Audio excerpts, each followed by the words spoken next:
Hey, good morning to everybody. A happy Friday. It's Daryl's here. It's bright and freaking early, man. You know it. 3:30 a.m. here in Connecticut on the East Coast. It's actually before 3. It's 3:28. If it's before 3:30, if you watch my channel, you know that means I found a subject that I feel very strongly about. I started looking for story ideas at 2 a.m.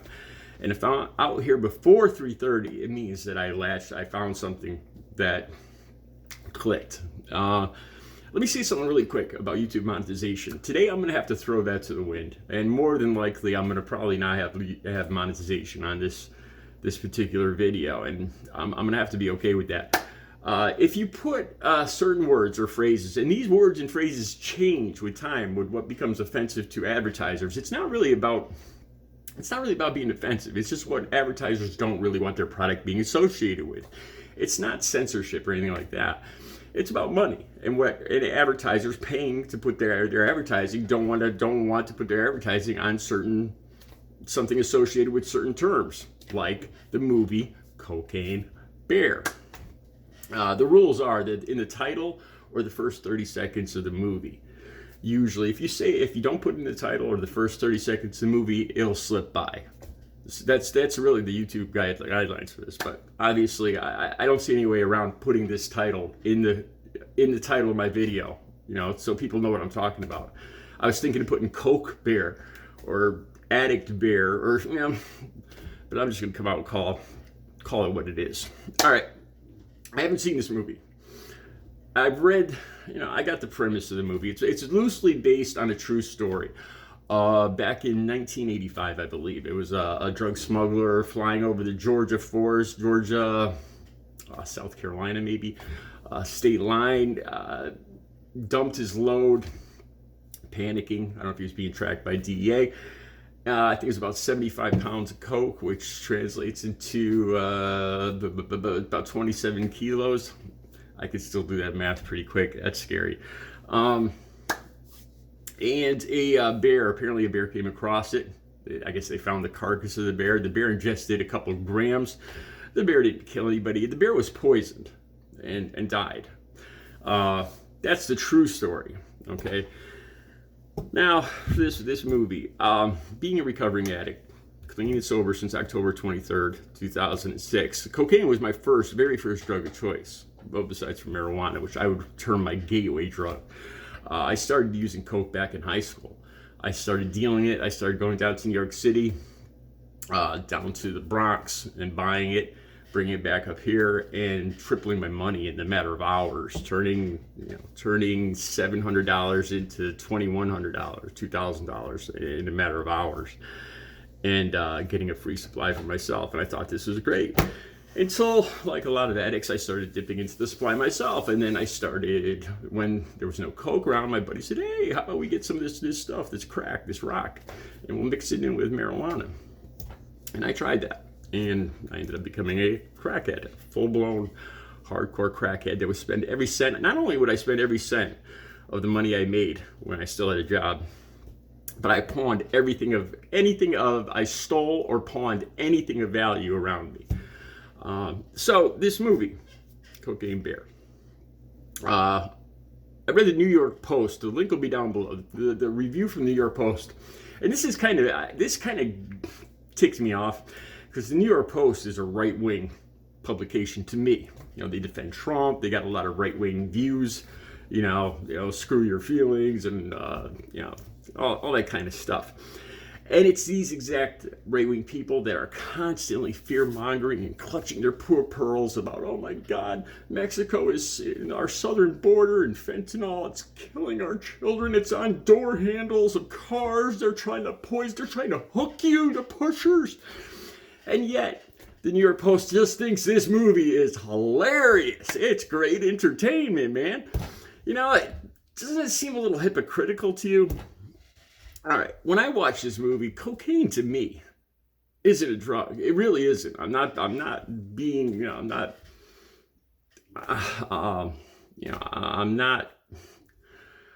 putting this any other way than I feel. To me, it's poison. It really is. It's, if I sat here and did one line in front of you, I haven't touched it in 16 years and about 6 months, since October 23rd, 2006. But if I sat here and did one line, I guarantee you I wouldn't be here come Christmas this year. Probably even by the 4th of July this year, I probably would no longer be on this earth. Or I'd probably be in jail. Seriously, it is a poison to me. I haven't seen the movie, but I read the reviews, I read the premise, like I said, and then New York Post thinks it's just hilarious. You know, this bear running around and he's acting all funny and, you know, rolling around on his back, and he runs super fast like he's bionic, and he catches and tears apart, like he hilariously tears apart the bad guys and the good guys and anybody in his way, and he acts all funny and dances, and, you know, it's, you know, and to me, man, being a recovering addict, I don't see the humor in this. To me, this is a poison.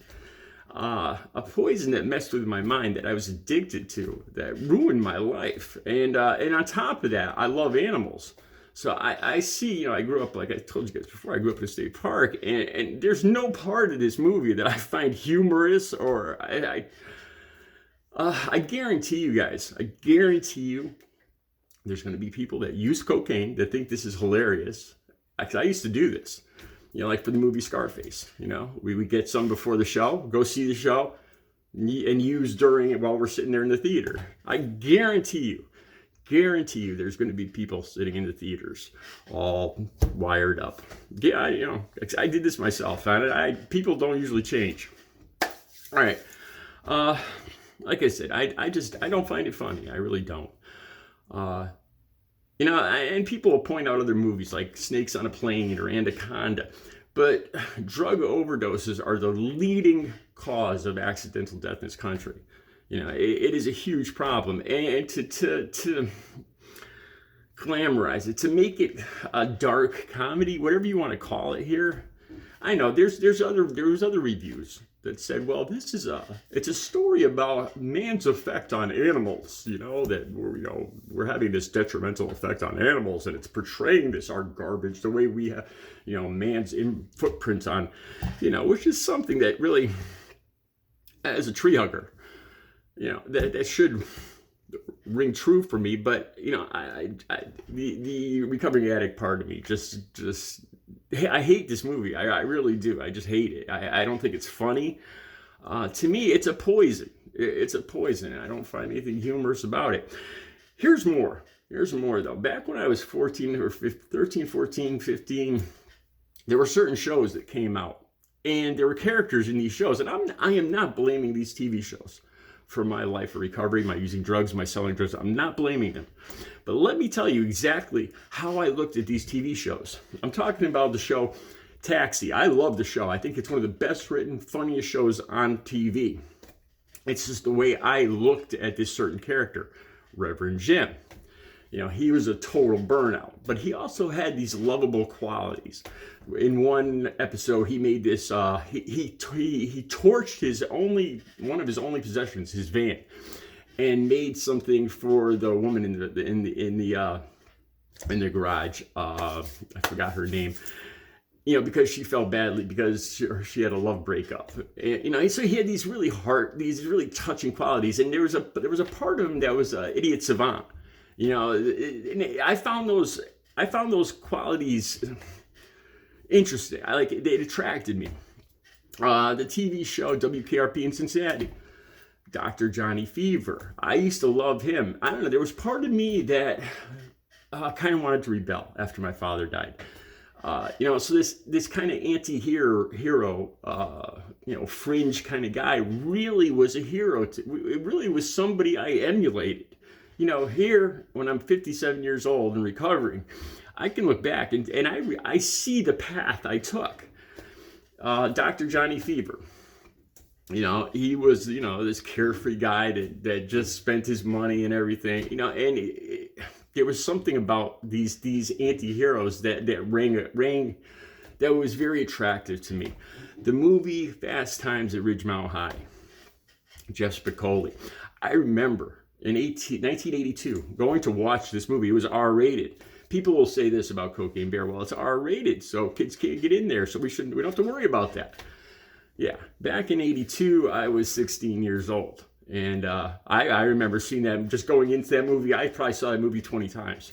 right before I started, I think it was my junior year or sophomore year in high school.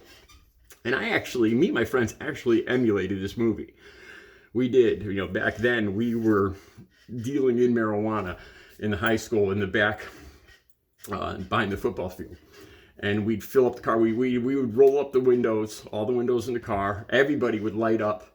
And we call that forming the bubble, and the whole car would fill up. We actually had a term for it. We do this like every day.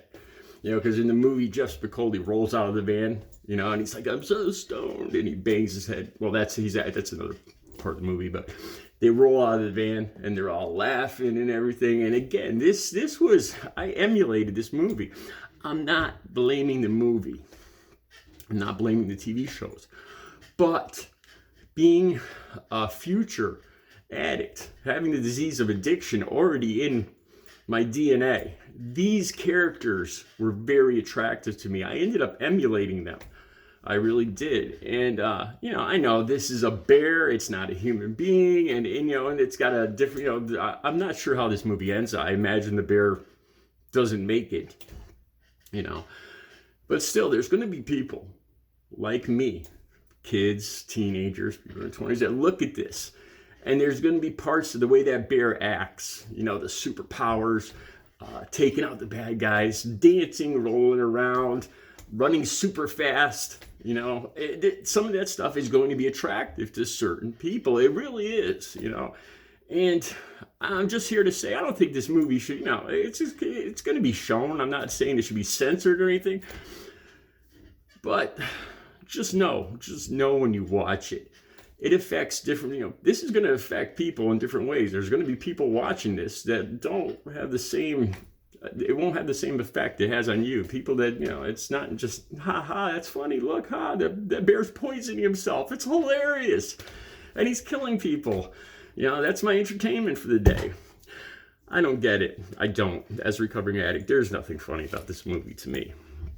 And even more than that, it's going to affect, I guarantee it's going to affect, people are going to remember, kids, people in their 20s are going to watch this movie. And they're going to emulate. They're going to, think it's funny using, and it's going to be something that there's going to be parts of this movie they find attractive. Parts of them that they think are missing, that this fills in. Because that's how it happened to me.